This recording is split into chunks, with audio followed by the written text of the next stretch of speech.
Trump ایک business man ہے اور ٹرمپ کی جو ترجیحات ہیں وہ تبدیل ہو چکی ہیں. ٹرمپ امریکہ کو ایک نئی جہت میں متعارف کرانا چاہتا ہے یا انٹروڈیوس کرانا چاہتا ہے.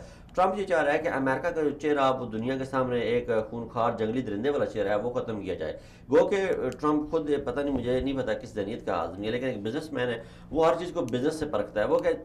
وہ یہ سوال کرتا ہے اپنی کابینہ سے، اکثر سوال کرتا ہے یہ جو ہم جنگیں لڑ رہے ہیں، یہ جو ہم نے بیس بنا رکھے ہیں، اس کا ہمیں فائدہ کیا ہے؟ اگر ہم دنیا کی ایون اس نے یہاں تک پوچھا ہے کہ اگر ہم دنیا کی سپر پاور ہیں سو وٹ، ہمیں ایڈوانٹیج کیا ہے؟ امریکہ کو اس کا فائدہ کیا ہو رہا ہے؟ تو اسے یہ بتایا گا کہ یورپ کی ساری جو پورا یورپ ہے اس کا ٹھیکہ ہمارے پاس ہے تحفظ کا.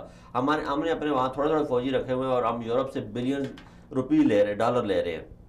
اسی طرح دنیا کے اور بے شمار ممالک سے ان کے ہم وسائل لے رہے ہیں، جیسے عراق کا ہم نے تیل اور سونا لے لیا ہے. تو یہ وہ انہوں نے بتایا ایک خفیہ میٹنگ میں کہ یہ جو ہم اپنی یہاں پہ سورسز بڑھا رہے ہیں، ہم اپنا پروفٹ لے رہے ہیں ہم دنیا سے. لیکن ٹرمپ اس پہ ایگری نہیں ہو رہا، کہہ رہا ہے کہ ہمارا اخراجات جو ہیں وہ اس سے زیادہ ہیں اور ہمیں حاصل جو ہے وہ اس سے کم ہو رہا ہے. تو وہ ٹرمپ نکلنا چاہ رہا ہے. اب افغانستان جو ہے ان کے لیے ایک جہنم بن چکی تھی اور اس جہنم سے وہ نکلنا چاہ رہا ہے.